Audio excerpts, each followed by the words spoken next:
Um,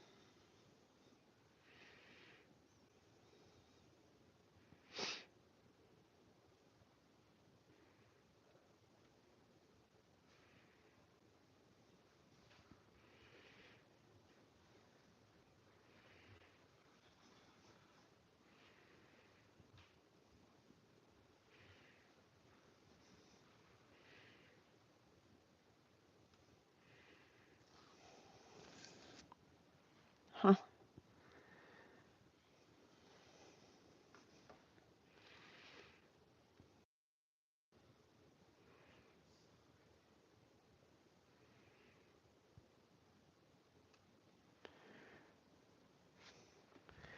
Do, do, do. We are going to make tri-tip and Brussels sprouts.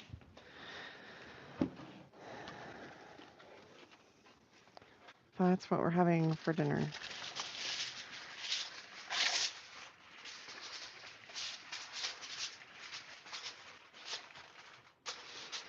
We're also going to cook the scones we made earlier. So we're going to turn one oven on to 425, the other one on to 375. We need our seasoning.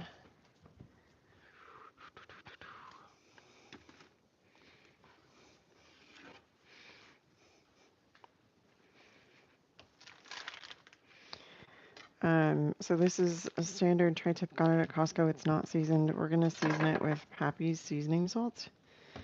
And that's all we're gonna put on it.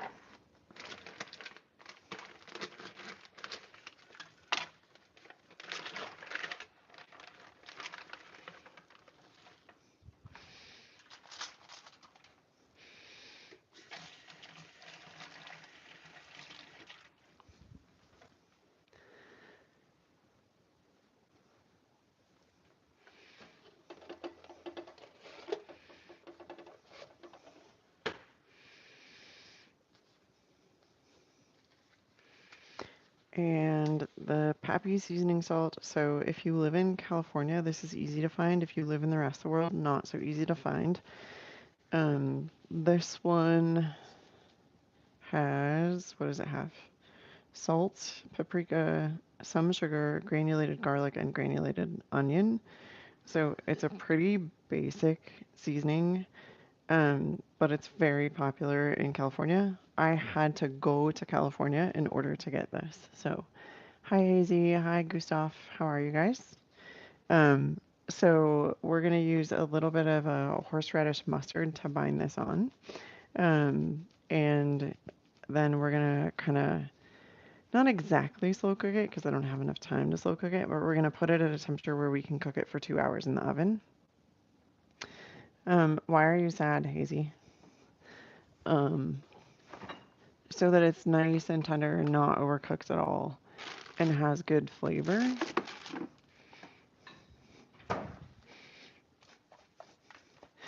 A lot of people would just use traditional yellow mustard as like a binder for the seasoning. I like the horseradish mustard because it gives it a little bit of kick. Um, and that will cook into the meat as well. So that's what we're doing. Um, and if you're sad, why not choose to be happy? I guess is a good question. You have cancer. Half a month?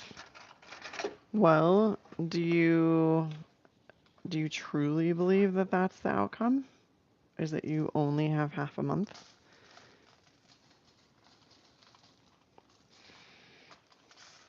What type of cancer is it? Like, what are you doing for it? Those kinds of things.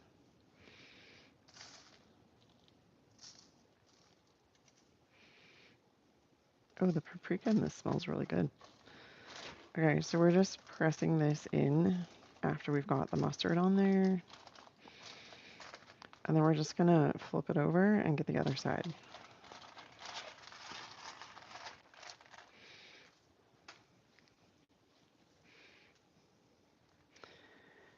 Um, if you guys are new here, tell me how you found me. Was this just something that popped up live on YouTube for you, or did you follow me before? Are you subscribed to my channel? It does help me if you subscribe to my channel. I would love and appreciate all of the subscribers who can feel like it's okay to subscribe. Basically, what I do is teach people how to restore their health, their most optimal health, so that they can live a life that is free of as much medical intervention as possible. And help them reestablish like proper cellular metabolism, because if your cells aren't doing what they're supposed to, the rest of your metabolism breaks down. So we want to fix that at the cellular level, not just worry about losing weight, because there's a lot that goes into that. Part of it is having a healthy amount of muscle mass, so that you don't end up sicker later, basically. And that is a concern, especially with the current trends in weight loss. We should be trying to preserve muscle mass first and figuring out what else is going on that could be fixed or optimized in order to help people reestablish healthy metabolism. And there are like use cases. Dropped a sub. Sounds like you are trying to help people. Good luck. Thank you. I am. And thank you for the subscription. I appreciate it. There's a lot of things that go into metabolism. And part of it starts with toxicity. So if your cells are overly toxic, it makes it really hard for your body to be healthy. And your liver has to make a choice between, do we overwhelm the whole system or do we lose weight? And that's an important feature. It's also one of the reasons why when someone is starting a GLP-1, they could end up in like a gallbladder crisis because their body wasn't really ready to handle weight loss because the cells were too toxic and the fats release their own toxins. So we have to start focusing on that as a primary driver of health. And then one of the other things is cortisol, right? If your cortisol is too high, you're going to constantly dump epinephrine into the system. When you dump epinephrine into the system, that causes your body to release glucagon from the liver. Glucagon's job is to tell the body to release blood sugar, and that then creates an insulin spike. So we become insulin resistant. So we have to solve that issue. And then we also have to solve the undereating issue.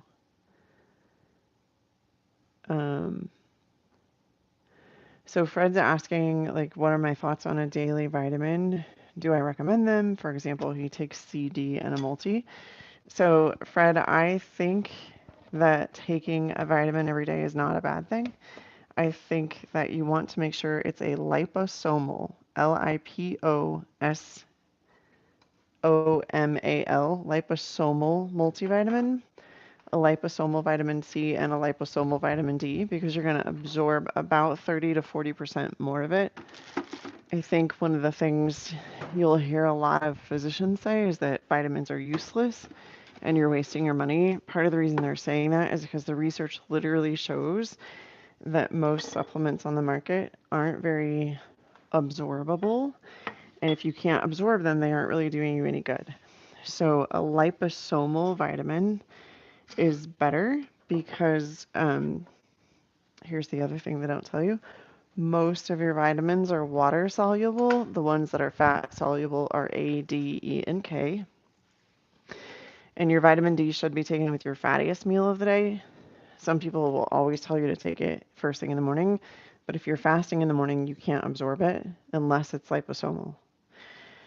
So when you are considering what you want to take. I take a multivitamin every day. It's a multivitamin. It has greens and reds in it. And then it has some liver support for detoxification in there. And then I take vitamin D every day. And then I also take um, omega 3s every day. And then I take a collagen that has it's a liposomal collagen with liposomal vitamin C, liposomal hyaluronic acid, and it also has NADH plus and NMN, which are the precursors to NAD. That's what I take every day. Sometimes I'll vary that. Like for a while, I was taking a B6 because my B6 was low. I recently stopped taking the B6 because I noticed I took it like for 3 days in a row, and then I didn't take it for a few days, and then I took it for 3 days in a row again. And what I noticed on the days that I took it was I was getting a little bit of like tingling in my feet. And a lot of your vitamins and supplements, the deficiency looks just like the overdose. So, one of the deficiency symptoms for vitamin D is low back pain, hip pain, fatigue, depression, um, and sunlight sensitivity. You can also have an aversion to poultry when your vitamin D is low. If your vitamin D is too high, you can end up with hip pain, low back pain, um, sunlight sensitivity. So it looks very similar. So you just want to be careful. And I would say, particularly with something like your B vitamins, if you're overdosing on those, and your D, you want to get those checked at least twice a year so that you know what's happening if those are things that you're supplementing with.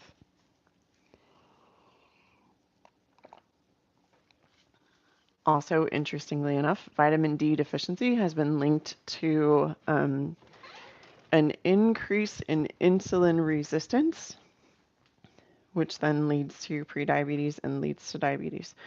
So, you're welcome. So, vitamin D deficiency can cause type 2 diabetes. And it's something that we want to kind of be aware of and pay attention to so that we're not heading down that pathway. If it's a simple fix, like if the fix is to take vitamin D, I believe part of the mechanism is because your body creates vitamin D3 from a combination of UV light and cholesterol. That vitamin D3 then gets taken to the liver and converted into vitamin D2. And vitamin D2 is a hormone precursor used to create a strong insulin. You acute info, I don't understand. Oh, I don't know I have never heard of that cancer before. Hazy, I'm sorry to hear that. And I'm live right now, so I can't Google it. Sorry. And Fred, yeah, there are a lot of vitamins and it can get really confusing, but the basics are most people are deficient in magnesium. Most people are probably not getting enough potassium, and you can supplement those with an electrolyte. And then a lot of people, and this is true, the darker your skin is, the more likely you are to have a vitamin D deficiency. A lot of people are vitamin D deficient or insufficient because we live above the 38th parallel, and that's like clinical research proven. So that's one that we should be getting tested because it's such a huge part of our immune system and plays a huge role in hormone production as well. Vincent, I'm so sorry that your dog just died. That's terrible. I remember when our dogs died, I was so sad. I think I cried for days. Um, so the natural ways, of course, to get like vitamin D would be being able to spend 40 minutes outside in full sunlight with 40% of your body exposed. So for guys, it's easier than it is for girls. You just walk outside with your shirt off and spend 40 minutes outside with your shirt off. But a lot of people aren't doing that this time of year because it's cold, right? For girls, it's a little harder because it's not really acceptable to walk around in public without your shirt on. So there's that. Magnesium, you can get in a pill, in a powder, again, like an electrolyte drink is possible. But it's one of those things too that helps with management of blood sugar. And actually, your magnesium will deplete as you eat more sugar. So that is possible. It manages blood pressure and it manages muscle function. So a lot of people take it for cramps because, like leg cramps, because it helps with that. Okay, great, fantastic, no problem with that. But then they forget that potassium is also needed for management of blood pressure, management of muscle contraction, management of liquid balance in your body. And so you need that one too. You don't need magnesium in as high of a dose. And the other problem is, again, it's one you should be getting checked regularly because you can overdose on magnesium and cause a cardiac event. Yeah, so the word that I said to make your vitamins more effective, liposomal, Liposomal.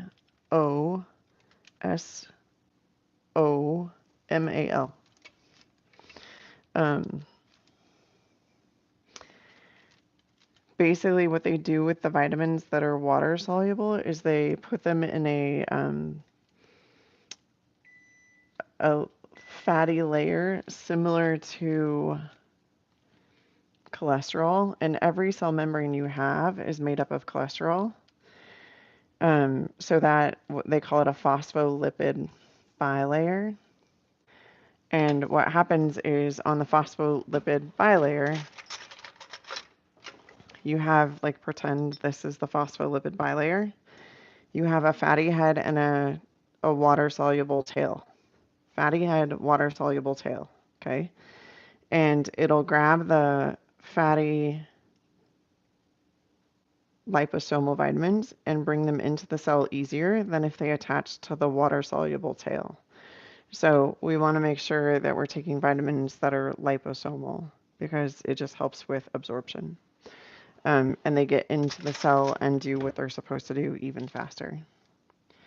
So this, the thing I was just like breaking apart, it's scones. They're sourdough discard scones.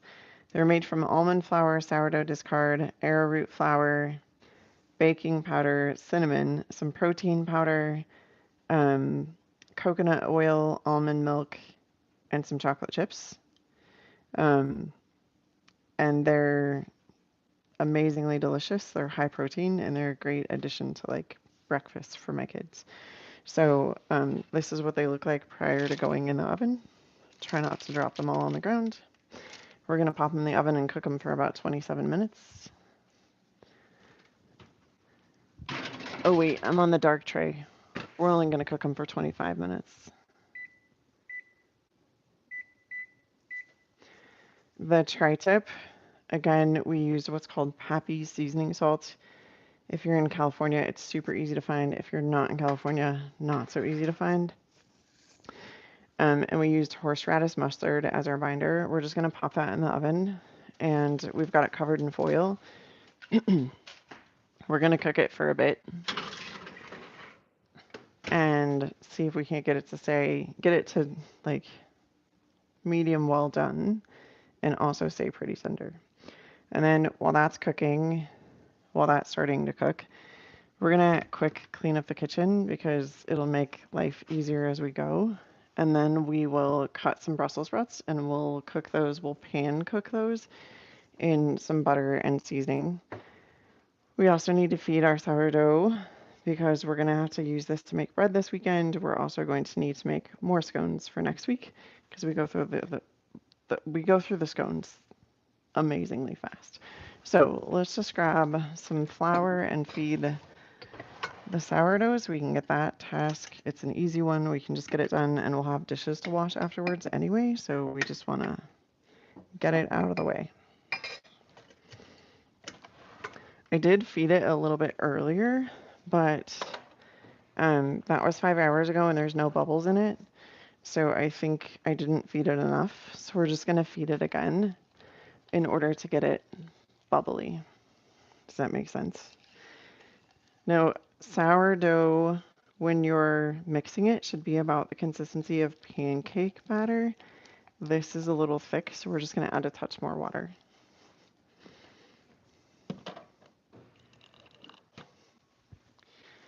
You do want to use filtered or distilled water unless you're on a well, and then you could use well water, but city water has chlorine in it and it'll kill your the like wild yeast that's in your sourdough.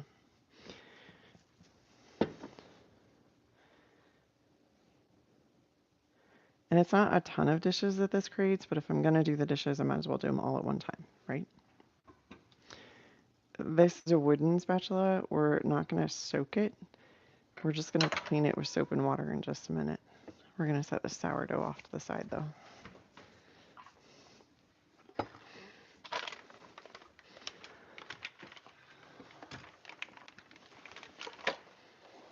Oh, wait. Let's put the creatine away, too. On the days that I lift heavy, I also do take creatine because it's been shown to help with muscle recovery. So I do take that as well. Wow, that's weird lighting. Huh. Let me just put away the already, well, I can put them away in a minute. Let's grab the little dish pad here. I feel like I need to wipe down this counter first before we put that out. Sorry, my kitchen's a little messier than usual. It's been a busy week. Okay.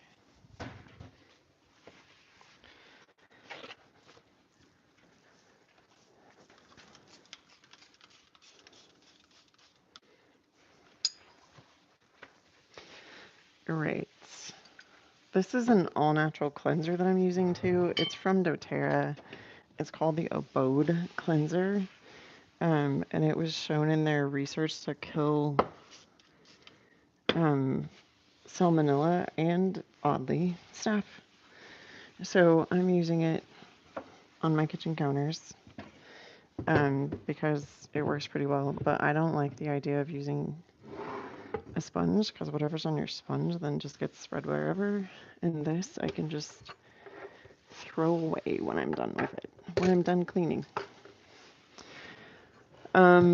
You did ask about supplements though, so let's talk about one more that some people might take, especially if they're over the age of 50 or they have any GI issues. One of the best supplements you can take is actually a digestive enzyme. If you're having any kind of gas, bloating, that super full feeling after you've eaten, like if you get that right after, it could be a problem for you. How many scoops do you have? I have been experimenting with 3 scoops for the past 2 weeks. Are you talking about the creatine, Fred? So for myself, I used 5 grams. But one of my colleagues who's almost twice my size, and is like bodybuilder type, he uses, I think, 3. So I think it depends on your physique. I think it depends on your size in general. Most people, the research is focused around 5 grams. So, or 5 milligrams. But I think it's 5 grams. Let me look at the bottle.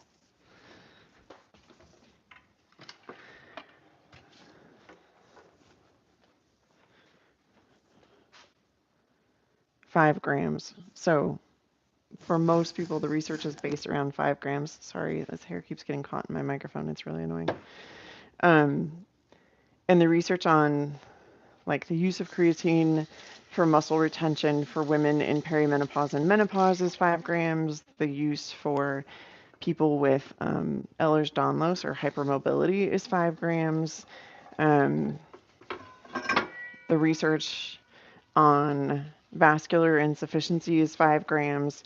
So that's what I stick with. If I was in the bodybuilding space, I might be doing it differently, but my goal is literally just to help with recovery from workouts. I'm not in a building phase specifically.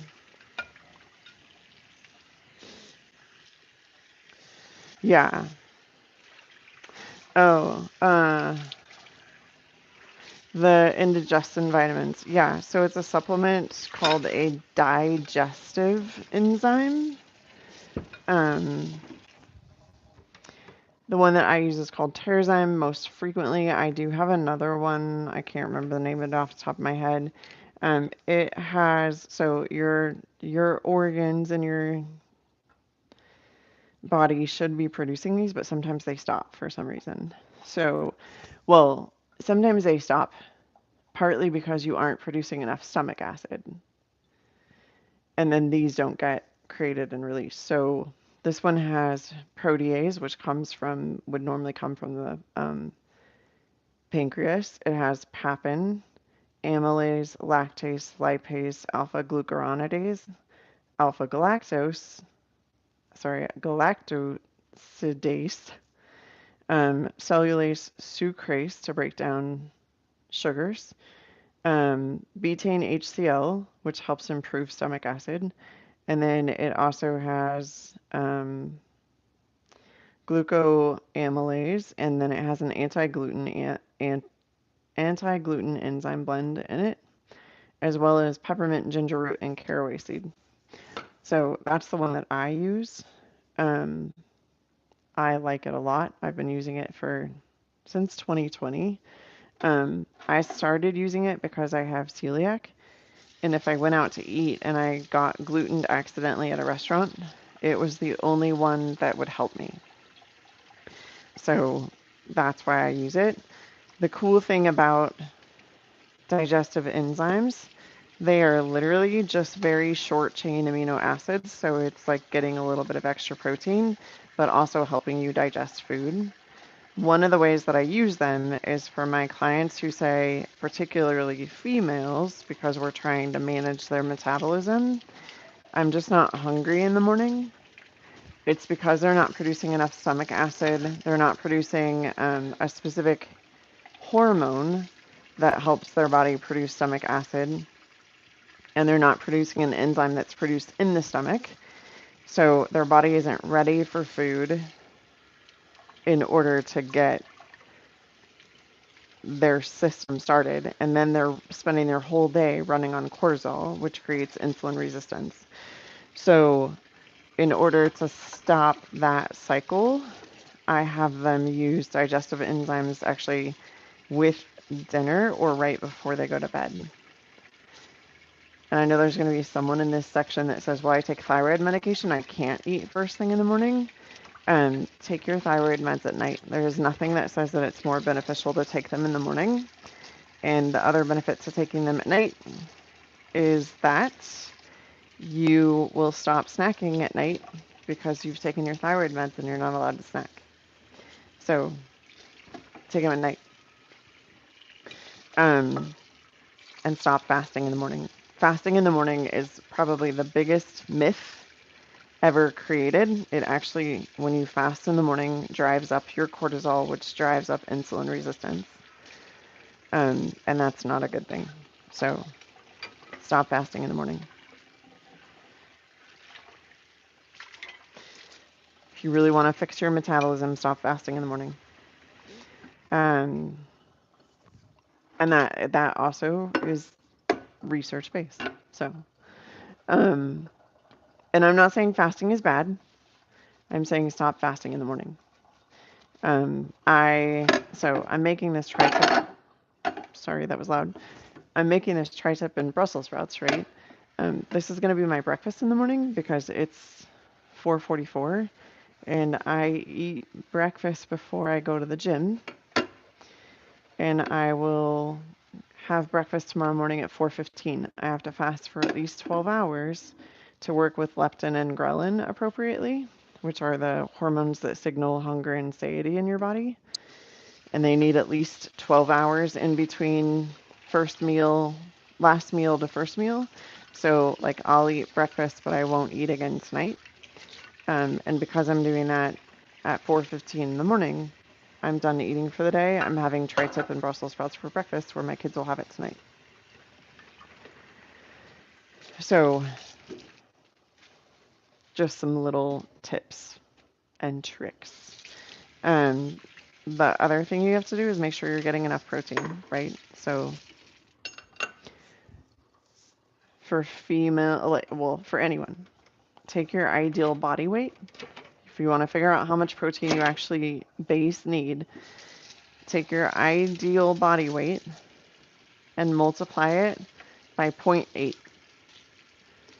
And I'm not talking like this is the weight that I want to be. Like, what is your body actually healthy at? Where do you have enough energy to get through the day? Where do you have enough strength to do whatever you need to do to get through the day? So, like, some people would say, I'm 5'7". Some people would say that an ideal body weight for me is somewhere between 120 and 140 pounds, right? So I think the ideal for me is like 135. And I'm currently, like if I want to look super lean, right? If I want to look super lean, 135 is probably my lowest. And I say that because 3 years ago, at 135, I was 12% body fat, and I was pretty dang lean. Right now, at 5'7", I'm 150 pounds, and I'm size 4, so like I'm a pretty good weight. So if I take that body weight, but let's say I want to lose 10 pounds of fat, I would take my body weight and say, okay, to maintain what's on my frame, if I want to weigh 140, I would take 140 times 0.8, and that would give me the number of grams of protein I need in a day. If I want to build muscle at 140, I have to take 140 times 0.9. If I want to be super athletic, or say I do not want to, but say I wanted to have a baby. So I want to be super athletic, or I want to have a baby. I need to take 140 and multiply it by 1.2. And that's the grams of protein that you need in a day. So let's say like you're a guy who's 6 feet tall and you want to weigh 205. You would take 205 times 0.8 as your base. If you want to build a little bit of muscle, times 0.9. And if you want to be functioning as like high level athlete and like be able to go hit the gym hard every single day, 205 times 1.2. That's what you need to do. And that's the base. So whenever I start talking to someone about their metabolism, we start talking about protein. Because if you're not getting enough protein, you will break down muscle as you're losing weight. Good, Fred. I'm glad I could help. So those are important things to kind of keep in mind as you are going through, like, how do I help my metabolism? First of all, stop fasting in the morning. It's bad for you. Second, you need 12 hours between your last meal and your first meal. And third, you need to sleep. Literally, you need to sleep.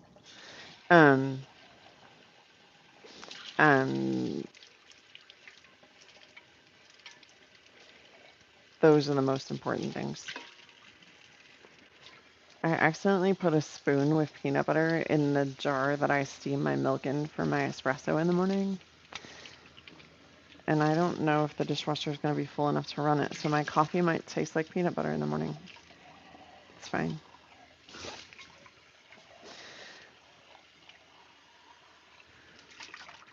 I might have to find a hair tie, because that is bugging me.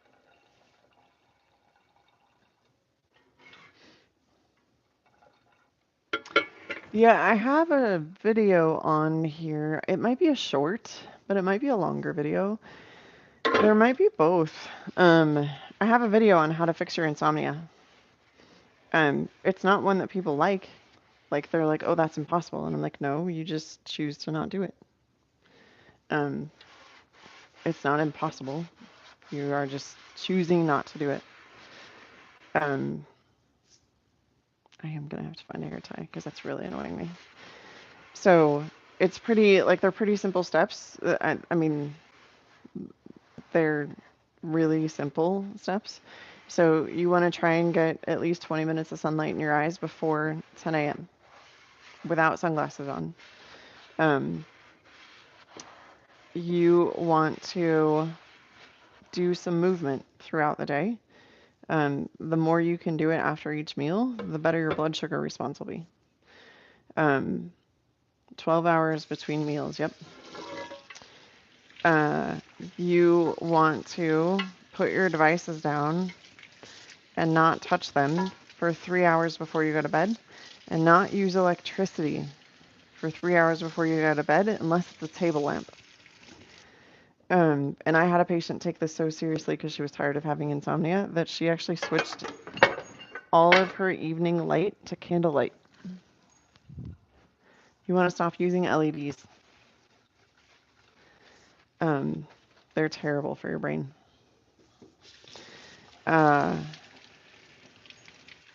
You want to go to bed and get up at the same time every day.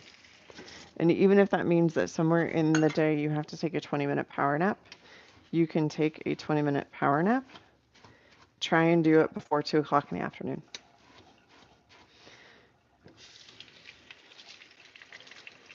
So they're not hard things.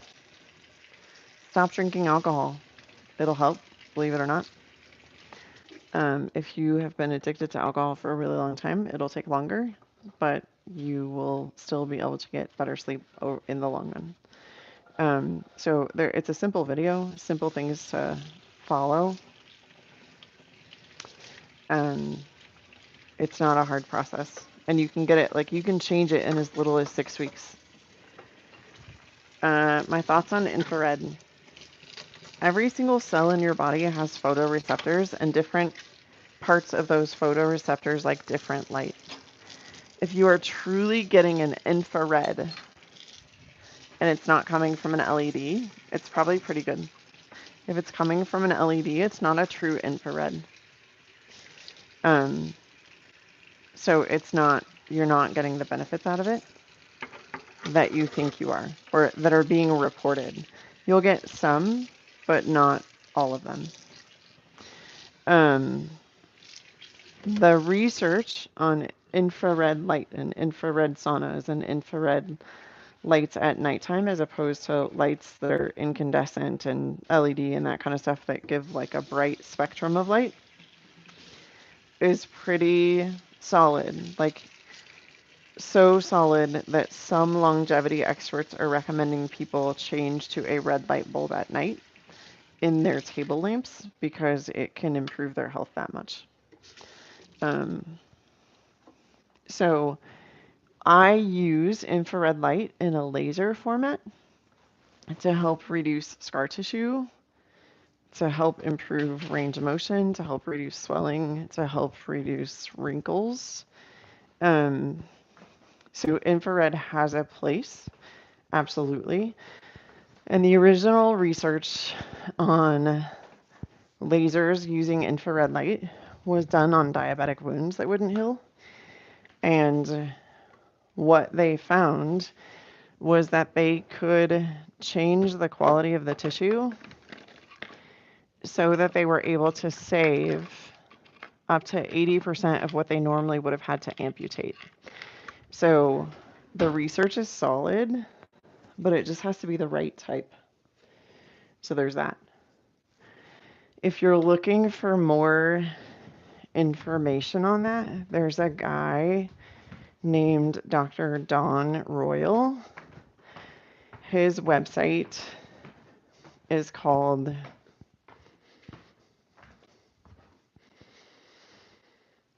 coherentmedical.net. He has testimonials on infrared light on his website for all kinds of different things, including allergies, asthma, etc. So it can be used for a variety of things and have benefits for a variety of things. Yeah, so the LEDs, you'll get a little bit of benefit, but if it's not an LED and it's a true infrared spectrum light with a wavelength of at least 680 nanometers, because that's what you need to get, well, if you're using it just for cosmetic stuff, you can have it be as low as 480 nanometers. If you want it to penetrate deeper, like say you're trying to penetrate to the lungs or to the liver or to the small intestine or to the meniscus in the knee or the discs in the spine, you need it to be, the wavelength has to be at least 680 nanometers. It cannot go above 970 nanometers to stay in the infrared spectrum. That's what I know about infrared. But yeah, if you want way more information on that, Don's website, Dr. Don, coherentmedical.net. He has a ton of information and testimonials on there that are just phenomenal. So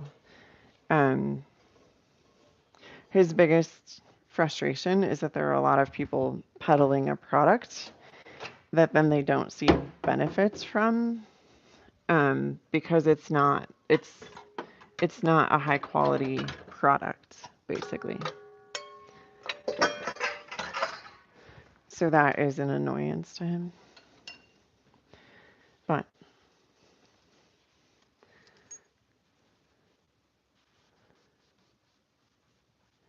Bobby has been the last year with OCD and PTSD. Bobby, it sounds like you have an amino acid deficiency and maybe a dopamine serotonin imbalance, which probably means that you also have some gut issues.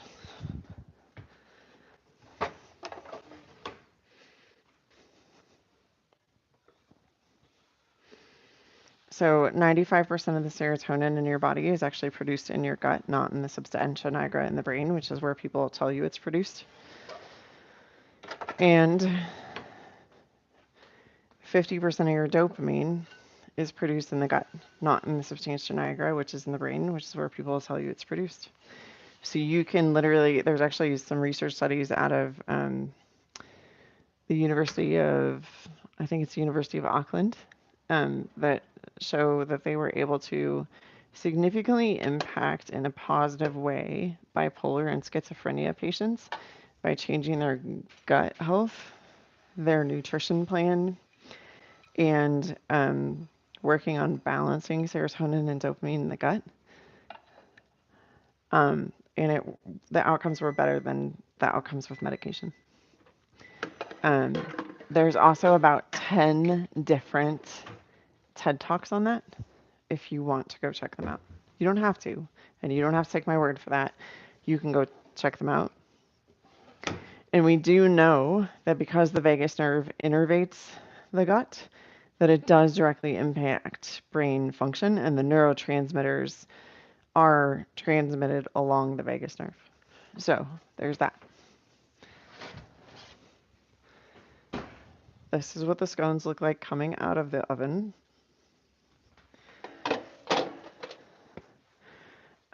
Okay, so it's been 27 minutes. We want to check this.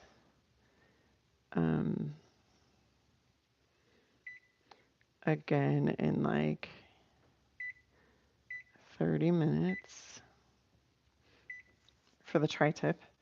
I just want to check the internal temperature, so it'll have been cooking for about an hour.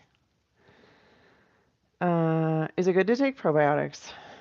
Bobby's asking that. Yes and no. So most of the supplements that you take, like unless it's a general multivitamin, um, or if you need vitamin D, you should rotate your supplements.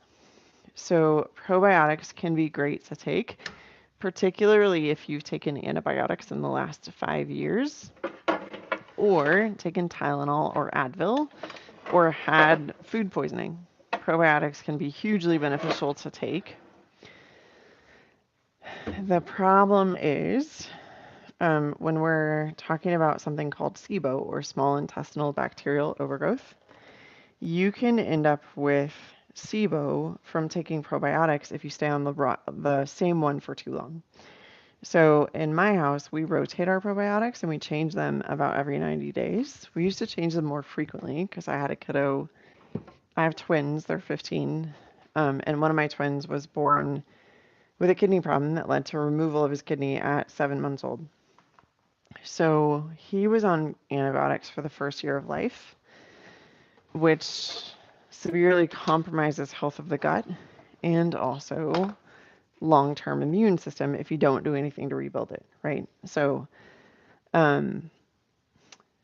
when you are talking about like probiotics, before we were switching his probiotic every 30 days because he needed a lot of different variety, because he wasn't, basically all of his gut bacteria were getting killed off by the antibiotic that he was on to prevent a kidney infection. So rotate your probiotics at least every 90 days.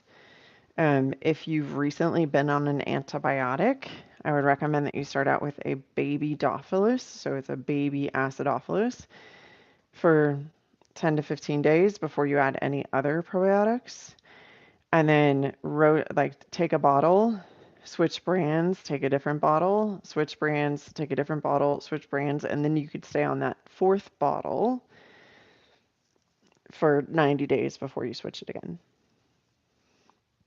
And Fred, no worries about hogging the chat. It's good. Baldwin, hello. I'm not a sir, though, just so we're clear. I am wearing my husband's sweatshirt, but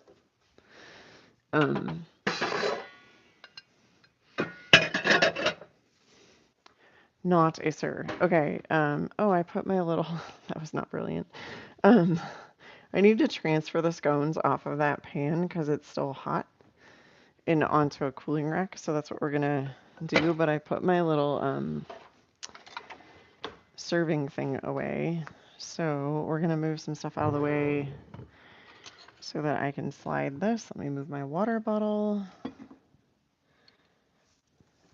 I think this is probably garbage, but I don't know for sure. I'll ask my son in a minute. So each one of these scones has about 11 grams of protein in them, which if you combine that with 3 eggs and some either turkey sausage or chicken sausage, you end up with 41 grams of protein in a breakfast, which for a teenage boy, getting to eat something that looks and tastes like a cookie that has protein in it first thing in the morning makes my life easy. I highly recommend it.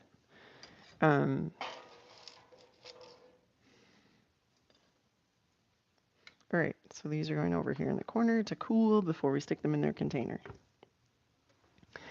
Let's cut some Brussels sprouts. This goes on that shelf to be washed. Oh, let me take apart my protein shake thing.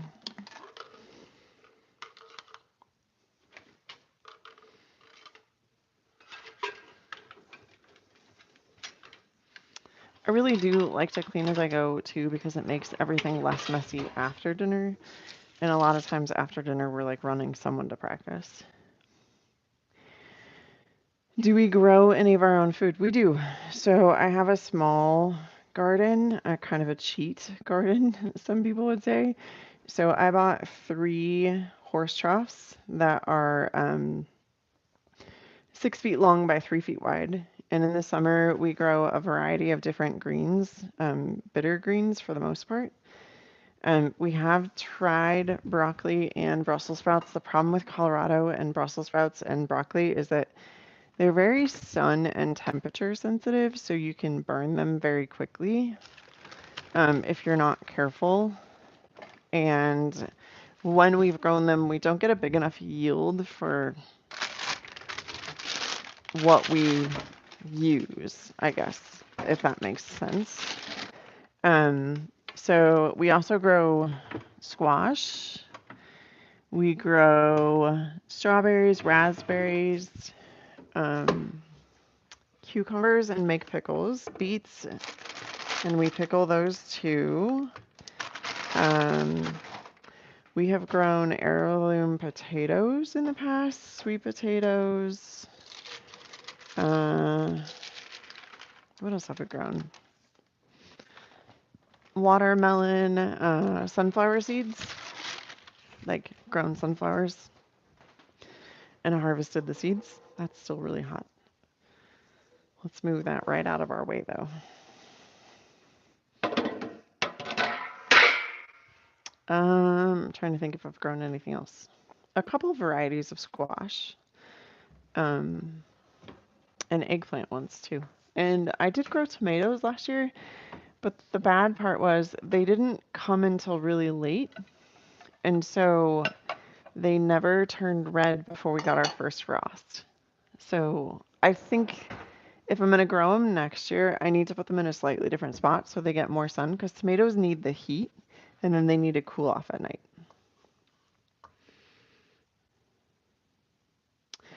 I'm not in the mountains. We're more like in the foothills, but yeah, we go to the mountains. It's nice. And from the UK, you like the thought of Colorado. It's gorgeous, and the people are mostly kind, so that's a good thing.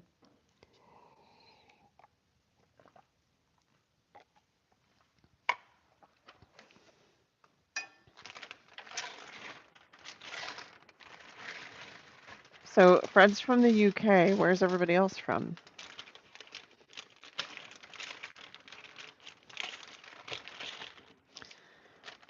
Where'd my scale go? There it is.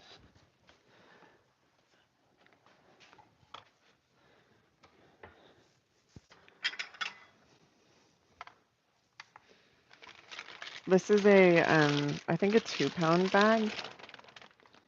Yeah, so we're gonna take about a pound out of here.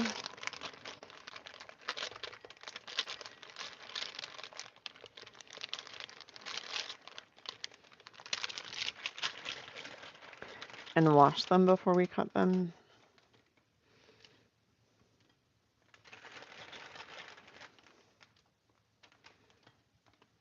Maybe one more.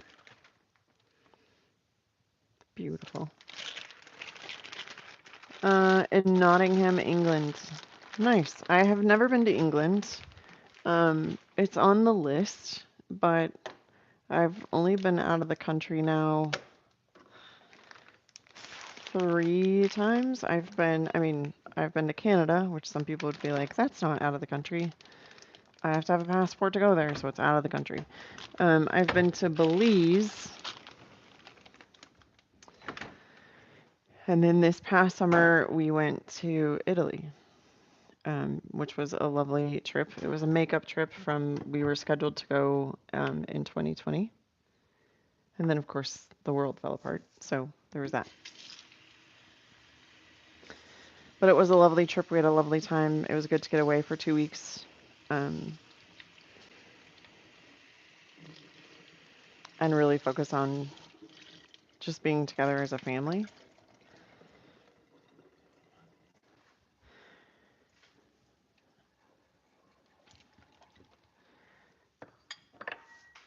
So we'll see if the world doesn't fall apart again. Maybe we'll get to go to England. We're going to cut these and put the tops into this bowl, and then we'll put them in the composter after that. So I do compost as well, which in Colorado in the winter is a little harder because compost doesn't like cold temperatures.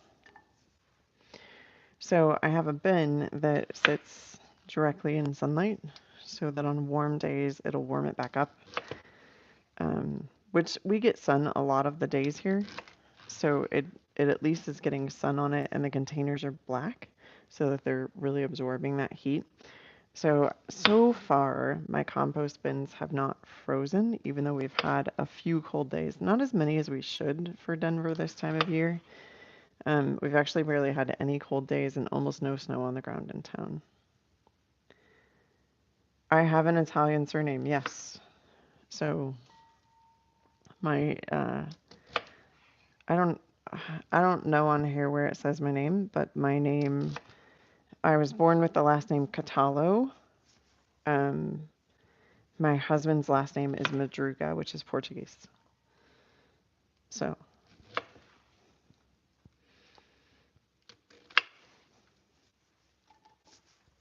I am, if you follow me anywhere else on Instagram or anywhere else, I am currently, I entered myself in a contest for a Maxim bikini cover photo shoot. The only reason I entered is because the grand prize winners, 3 of them, win a trip to Venice.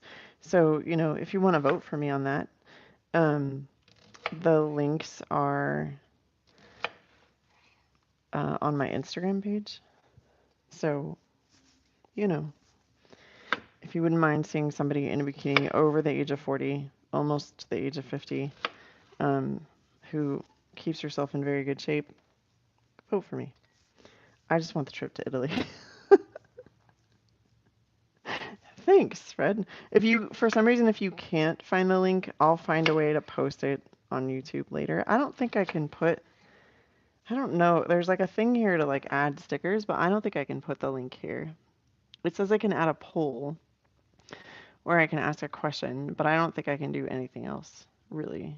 I can do a green screen, but I don't think I can do anything else. So, whatever. But if you feel like voting and you want, you can always reach out to me through my YouTube page too. My email's on there. I'll send you the link. The voting goes through just through February 15th. I know. I just want it for the trip. I would really like to go back. We only spent 1 day in Venice, and I'd love to go back. And heck, if I'm there, I might as well see some other things I didn't get to see while I was in Italy, which I think would be really fun. And it was, so having celiac, it's kind of hard to travel even here in the US because not everywhere is like celiac safe. Italy was easy. They take it very seriously. So it was easy to eat food there and know what I could eat.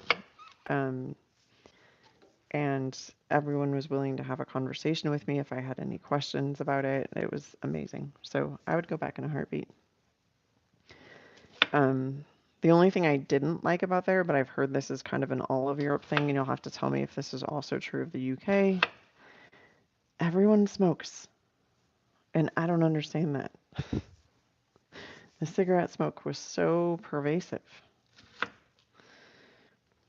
One of my followers on TikTok said that it's pretty pervasive in France as well. And then somebody that had just gone to Spain said it's also pretty pervasive in Spain. So I am just, by the way, quartering these Brussels sprouts. So they're in smaller, so this is a whole Brussels sprout. We're taking it down to this size. And then we'll just add some butter, salt, pepper, and a little bit of fresh garlic to the pan and cook them that way. Because it's easy and it gives good flavor.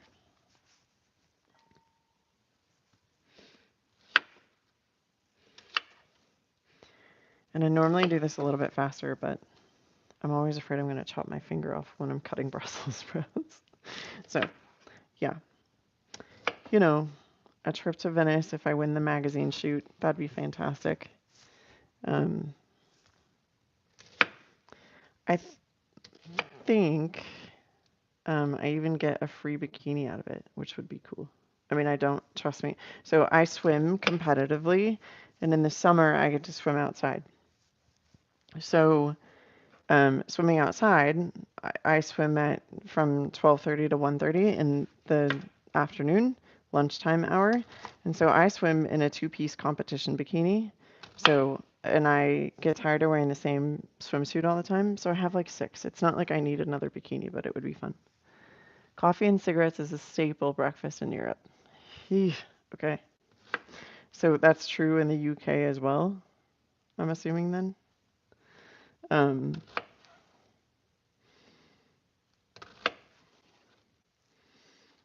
that's unfortunate.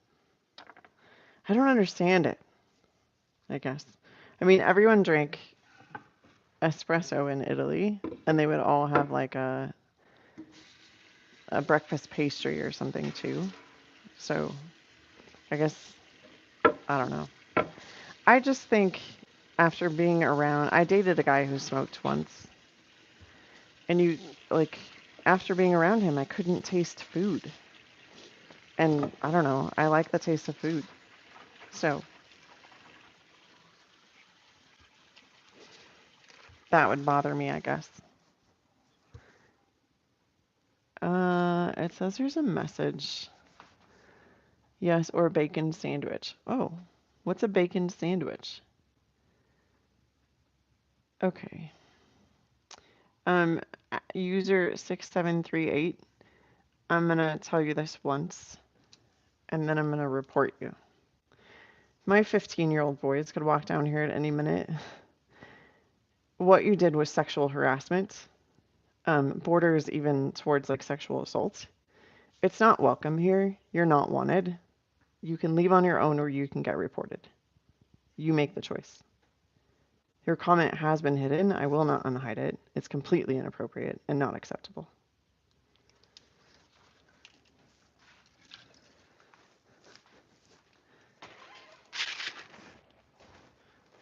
And sorry for anyone else who was here who had to listen to that. I apologize. I am just not one to take things like that lightly because they just keep going and become abusive, and that's not okay. So that's how I feel. Hail the hernia. Have to watch what you eat when you're eating. Yeah. It's a lot, but it's fine. I'd rather be healthy than not feel well. So there's that. So we all do what we have to. Maybe I'm not going to use butter. I think I'm going to use olive oil instead. If you're using olive oil, please cook on a low to medium heat, not on a high heat. Olive oil does not like a high heat. So we're just going to drizzle that. And then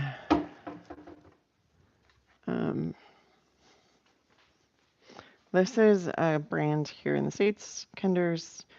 It's the blend. It's just salt, pepper, and garlic, but we're also going to add some fresh garlic to this too because it's just better. For this, we're just putting over the top of those Brussels sprouts, and we're going to mix it all in. We're going to use tongs to do it so that we can like turn them easier.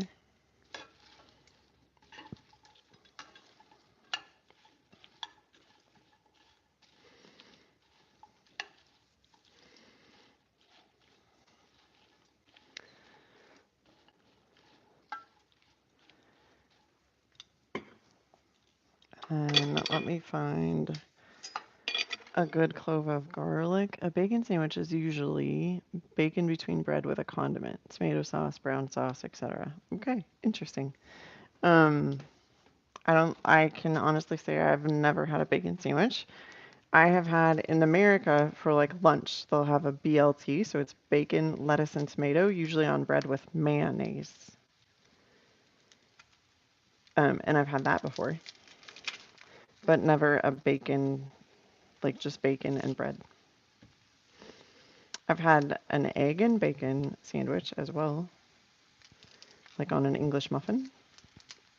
I don't know what you guys call an English muffin though. It's not the same as here. I think you guys might refer to an English muffin as a scone, but I don't know for sure, honestly. All right, that clove of garlic is no good. We're not going to use that one. Let's find a different one. It felt a little funny, so I wanted to test it, and the inside of it's a little brown. We're not using that. I think we're going to have to go all the way to the inner layer of this head of garlic to get a good one. Or we might have to go to the basement to get a new head of garlic. Nope, this one's good. Okay. So let's grab our garlic mincer and we'll just mince this in there.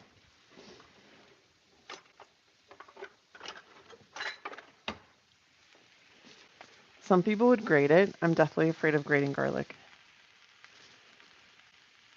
No, an English muffin is, it's kind of like airy, and it's been, I think it's more like a pan fried, it's more on the savory side. So you make the dough and roll it like you would a bread, and you cut them into circles about yay big, and then you pan fry them on each side, and they come up light and airy in the center. They're great for having like butter melt into it and putting jam on top. But I don't know what they call that in the UK. I don't believe it's an English muffin though. I don't know what it is though. All right, so garlic in, and we're mixing that in. We've got about 8 minutes left on the timer to check the internal temp for the tri-tip.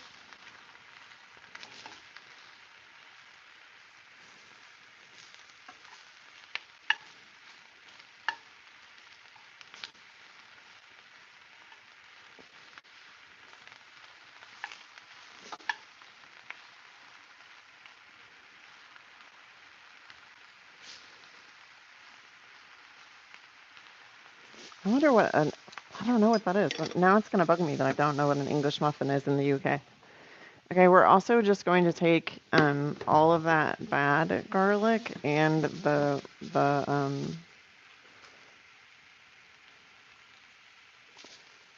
and throw that in the compost bin too.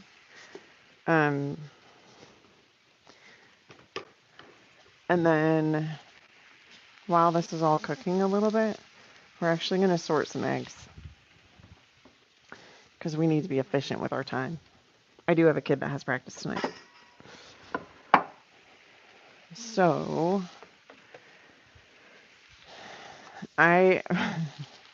this is going to sound crazy to some of you. I go through probably 7 dozen eggs a week. Part of it because of how much I make all of our baked goods. I don't buy store-bought baked goods. And eggs get used in a lot of recipes. But then also on top of that, we eat a lot of eggs. So we go through a lot of eggs. So I buy them by the 5 dozen because it's actually cheaper per dozen than buying them by the single dozen. So like last night at the grocery store, eggs were, for a dozen eggs, it was $2.69. For 5 dozen eggs, it was $9.80.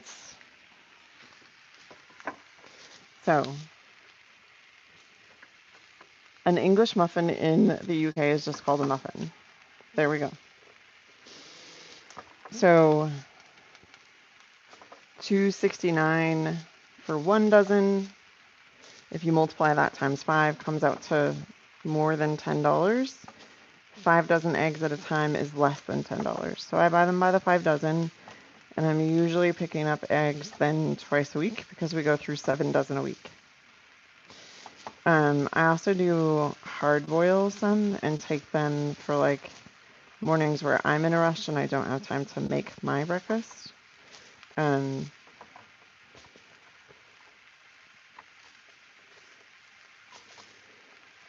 So that becomes an easy, or if I don't have enough protein left from a meal, leftovers, and I need to put more protein on the salad, the egg white works well for that. Yeah, eggs Benedict. That would be one that we would also serve on an English muffin. So yeah, that's a perfect example. Thank you for looking that up. I appreciate it. Um,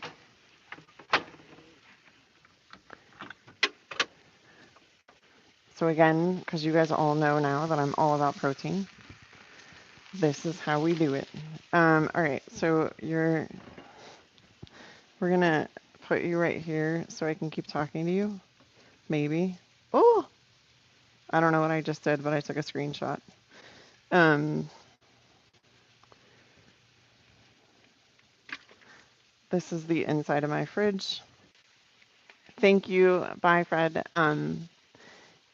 Chris, where do you live that your chickens laid 18 eggs today? Like, that's a lot.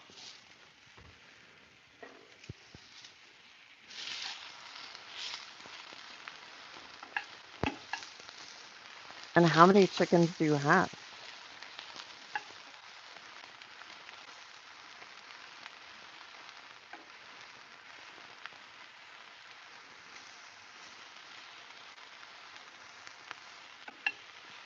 Um, Sorry about that. I don't know what happened, but we all got disconnected.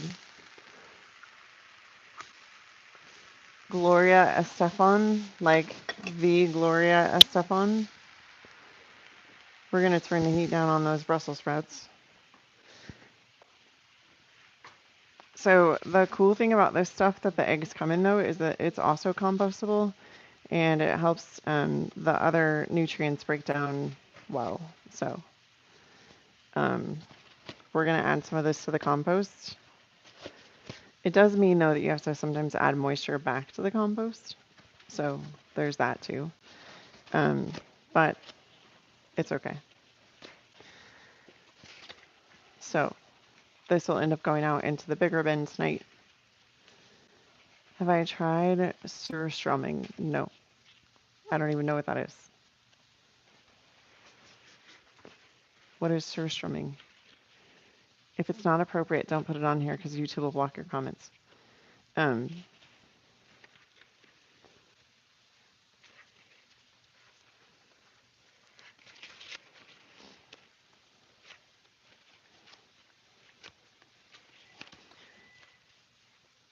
it's sweet. It's a fish in a can. Oh, and it's Swedish. I have not tried it. Have I seen it? I don't know. Here, anchovies and sardines come in a can, and people use those, but not me. Um, I did legs today, and staying in that deep squat position is making me a little sore. So we're gonna stand up tall. Hope you don't mind. I don't know that I've tried a ton of Swedish food, to be honest with you. What's something else Swedish that I might have tried?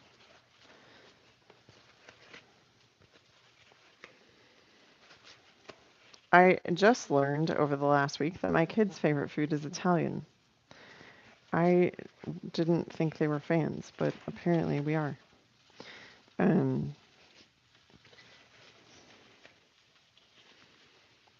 Tinned fish healthy.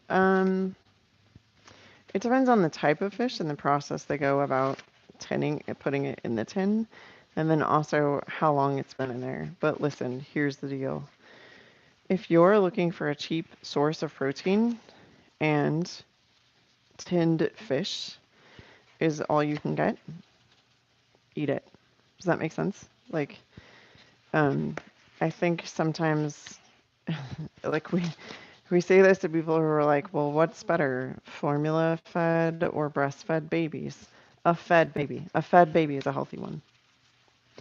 A fed human is a healthy one. So fresh, frozen is fresher, yes. And if you can get it, like if you live somewhere near the coast and you can get it fresh caught within like the last 48 hours, even better. I live in Denver. I can't get fresh caught fish. Occasionally trout or bass, but it's all been farm raised. So it's not that healthy because it's been fed dog food its entire life.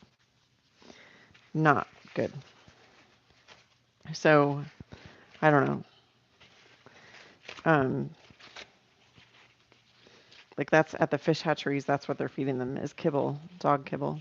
So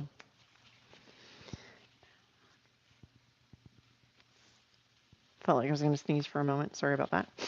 Um, it's gone now. So yeah, frozen is better. So even when we're talking about like vegetables, right? So your fresh vegetables are healthier than your frozen vegetables are healthier than your canned vegetables. Um, because canning them, you cook them and then you cook them again usually to reheat them. And so you're taking some of the nutrients out. It's just reality. So um, I'm going to finish tearing up this piece and then we're going to check the internal temperature of that tri-tip to see if we need to pull it out. Um, this is literally, so people always ask, like, how do you cook a home cooked meal every night? I try and combine tasks when I'm doing something so that, like, if I have a meal like tonight that's going to take at least an hour to cook, um, I have other things that I can get done at the same time. So we did the scones, which will be for breakfast. We cooked the Brussels sprouts. We organized the eggs in the fridge. I'm now taking care of the compost. So I try and combine tasks because it makes it more efficient. The other thing I do a lot, and I didn't do it today because I didn't really feel like it and I knew I would have a little bit of time. Um, oh, thanks for going over there, Fred. Um, I have lots of stuff on there. I've been on Instagram for a really long time. YouTube, not as long, but so my crock pot gets used all the time. I'll be using the crock pot tomorrow to make like a chuck roast burrilla or a beef burrilla because I won't have as much time tomorrow. So when you have time, if you can combine tasks, you can get more things done. If you don't have the time, it's not a worry. You use something like a crock pot or an Instapot, and you can still do meals that are healthy. But when you're looking at things, um, like how am I going to get all this stuff done, do tasks that you can bind together. So everything I've done so far since we started this live 79 minutes ago in prepping for dinner has been in the kitchen. So I had a lot of different tasks that I could do in the kitchen in order to get stuff done. Does that make sense? And still put a home cooked meal on the table for my kids. And if some of you were here earlier, you heard like I'm not eating dinner tonight because I stopped eating at 4 because I'm going to get up at 4:15 and have breakfast. So your body needs 12 hours between your last and your first meal.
How about now?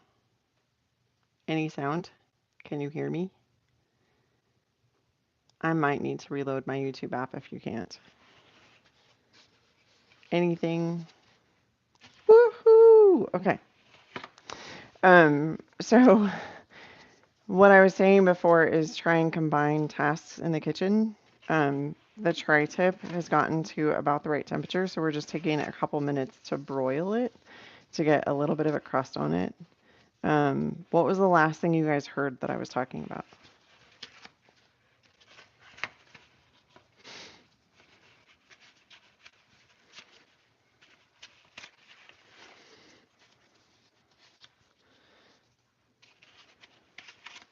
Because I'll get lost in a task and just keep doing the task and ignore the comment section. It's probably one of my biggest flaws. And part of it is because like I'm busy. You know, I gotta get dinner on the table. I've got to get a kid to swim practice. I've got a chart to review for tomorrow morning. How do I get my magnesium? Most of the time I get it through, if I'm taking extra, it's because I'm taking an electrolyte that has sodium, potassium, magnesium, calcium. What else is evident? I can't remember. So that's how I do it most of the time. Through food, you can do it as well. Like I eat a tablespoon of pumpkin seeds every day, sprouted pumpkin seeds, and those have magnesium in it. Okay.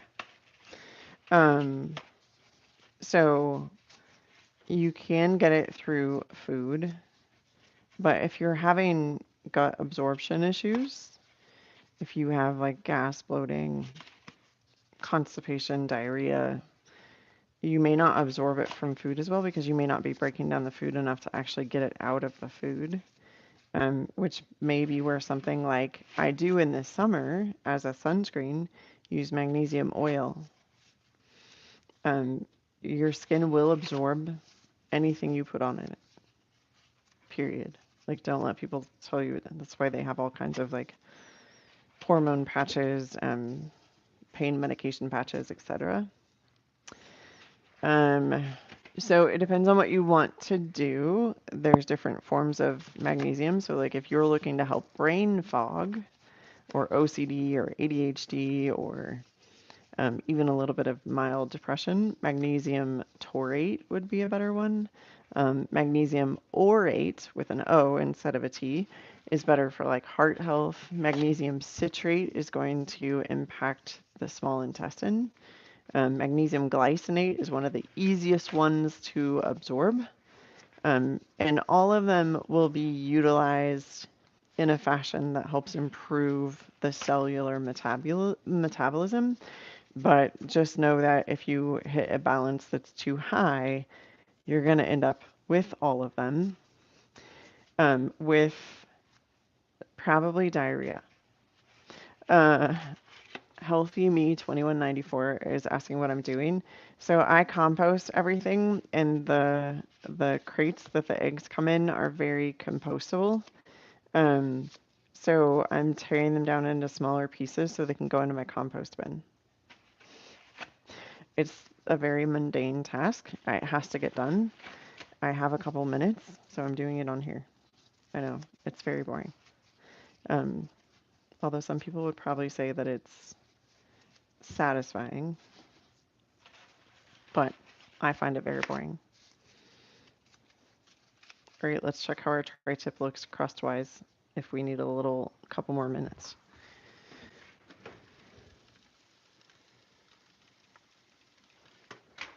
Probably just a couple more.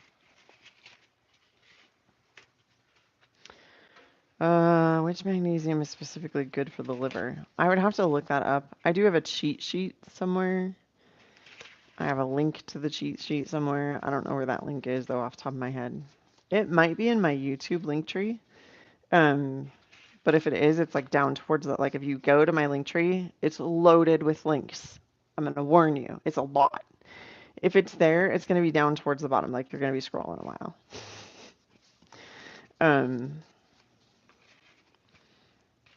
But yeah, magnesium can help with all kinds of things. Um, Thanks, Fred. Uh, Milk thistle for the liver. So milk thistle can be a good like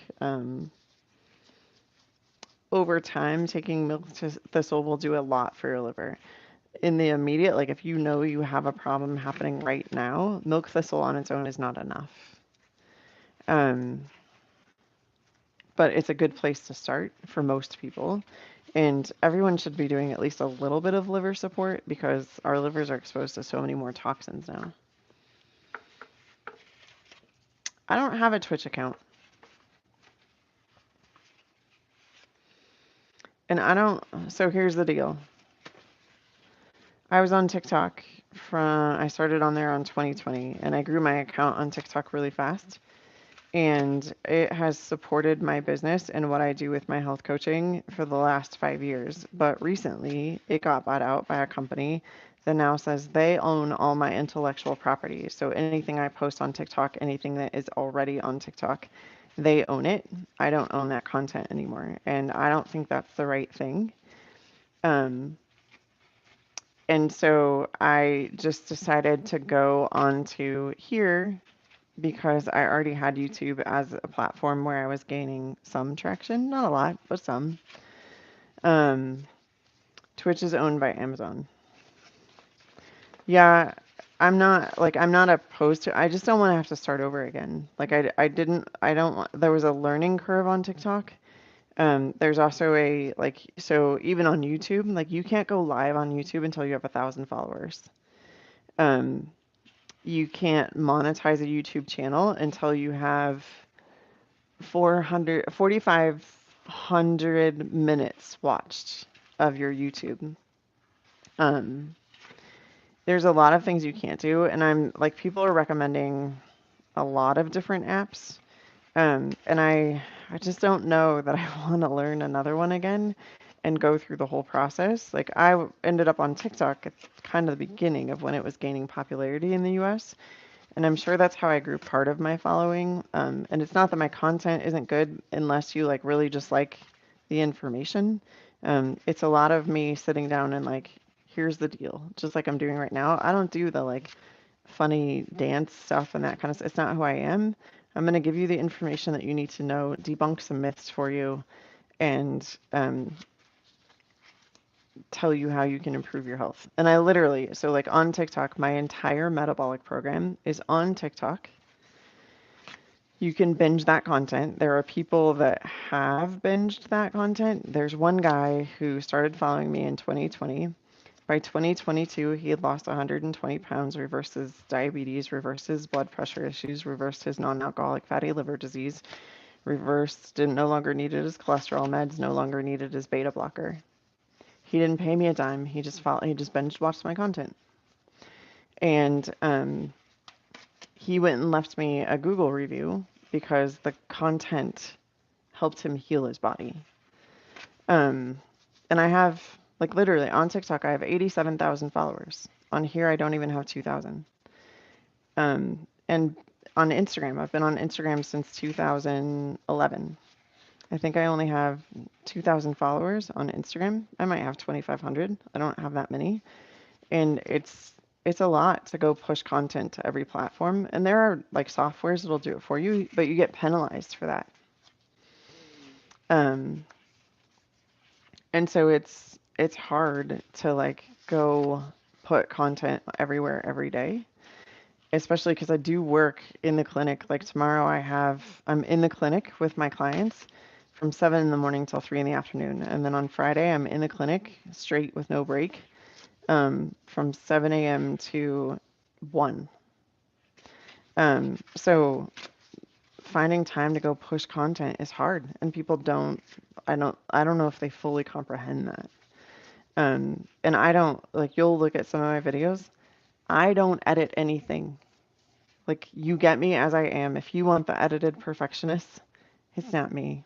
I'm not that girl. I'm the person who literally, like, I'm gonna find a minute to do, like, you walked upstairs to my bathroom with me so I could get a hair clip to keep my hair out of my face to do this live. Um, that's the kind of person I am.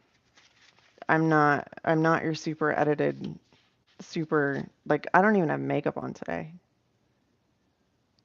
and I'm on live with you guys. Like that's me. That I don't have time for all the gimmicks and all the editing and all the things that other people make that like their full-time job. I don't have it.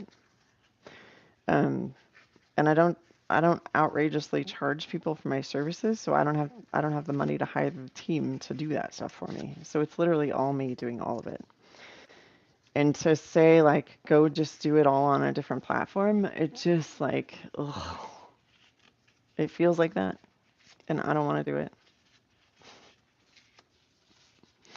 Um, and I know there's other platforms that might be better for streaming or there might be better for like getting followers, but I don't want it to just be followers. I want it to people who engage in the content and need the content and like it, you know? And I can multi-stream through a lot of different things. There's a tool called Restream, but then some of those companies, if you're doing Restream, like if I'm Restream and I'm live on YouTube, I can't see the comments from Facebook, TikTok, Instagram. And so I would have to have like multiple things open looking at all of those. So if somebody's like trying to engage with me on one of those, I can't engage back. So I'll look into it, but I'm not making any promises because right now I'm kind of burnt out. Like I was kind of thinking about walking away from social media altogether. Um, and the only reason I haven't is because literally someone again came to me the other day and was like, I don't know where I would be if I hadn't found your TikTok page. I've been following your advice and I actually feel like a human being for the first time in 5 years. So, um, yeah, I thought about just like sticking with my email list and not doing any social media and walking away from all of it because it's a lot. So I might look into it. I won't make any promises. It's not going to be this week. I've got a lot on my plate. Um, that's all I have to say about that.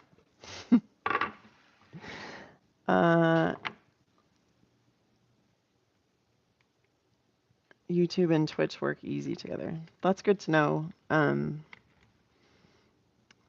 Like I said, I'll keep it in mind, but at the moment, I'm just trying to get as much of my content off TikTok as possible. That's hot. I mean, obviously it's hot. It just came out of the oven, but it's really hot. And trying to get people from YouTube to come subscribe here, or from TikTok to come subscribe on YouTube. Because also the other thing is like attention span, right? So if you come to YouTube, you're kind of expecting a longer video, right? You're expecting educational.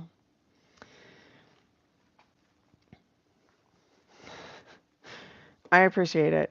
It's kind of like the headspace I'm in right now, right? Like it feels so overwhelming to start something new again.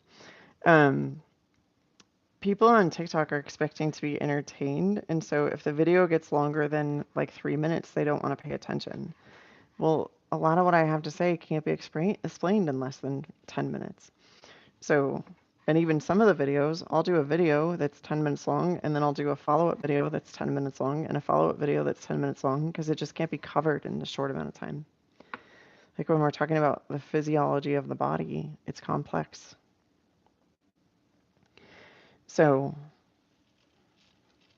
I'll look at it and I'll make that decision, but I can tell you for sure it won't happen this week. So I also have an app where I run a couple of programs out of, and I am trying to get another program uploaded onto the app this week, and I've been hitting some snafus. Apple pulled my authorization for a couple of days, and I had to go prove some stuff. It was a pain. So I have that happening in the background too. So I've got a lot on my plate, and starting another social media platform just does not sound like fun. It just doesn't. One thing at a time.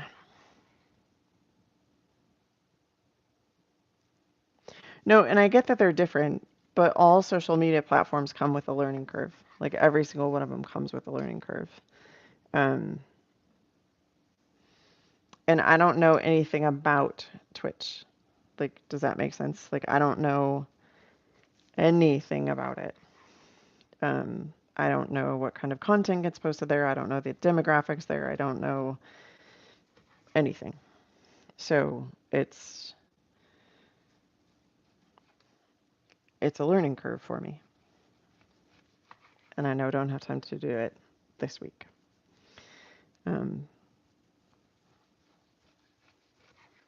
That's all.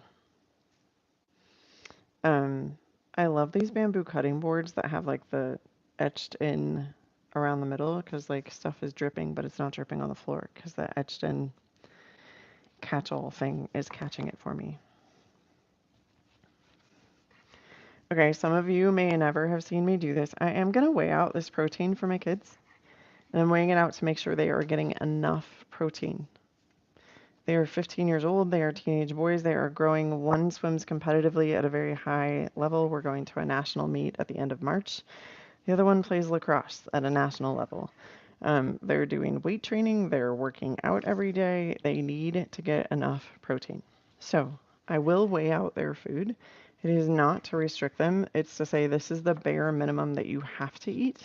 If you want more after that, you can always come and get leftovers. Like, and I'm not food restricting my kids. I'm literally trying to teach them how to build muscle and eat appropriately for the sports that they're playing, and for what their body requires of them growing. So I've gotten crap for that on every platform that I've ever done this on. Again, it is not to restrict them, it is literally to help them. And I am dripping now, unfortunately. Let's fix that before we have a bigger mess. I wonder why it didn't just keep going around the whole edge.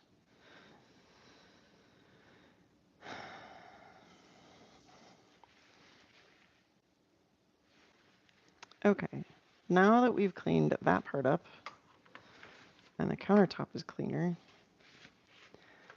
let's clean up the floor because we don't want a mess on the floor.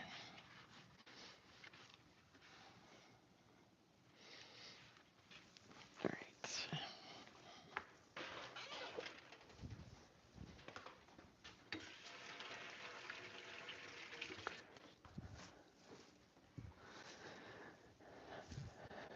So again, weighing out your protein to make sure that you're getting enough is not a problem.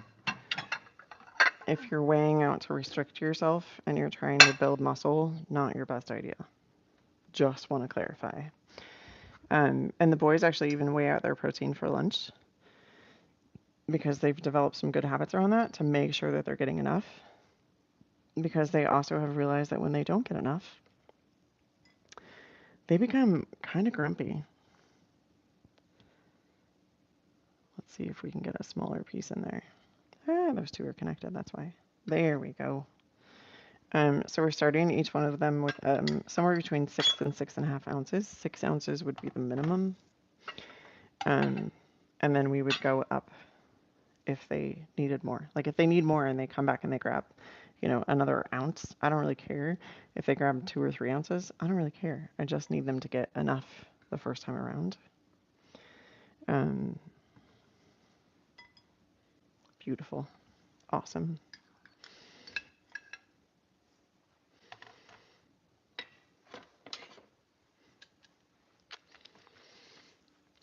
And then one of them is going to eat salad because he really doesn't like Brussels sprouts. But he'll eat a salad for me, and it has like arugula and romaine and radicchio and carrots in it. So that'll be what he eats. The other one's going to have this. And they're each going to have a slice of sourdough bread that I made.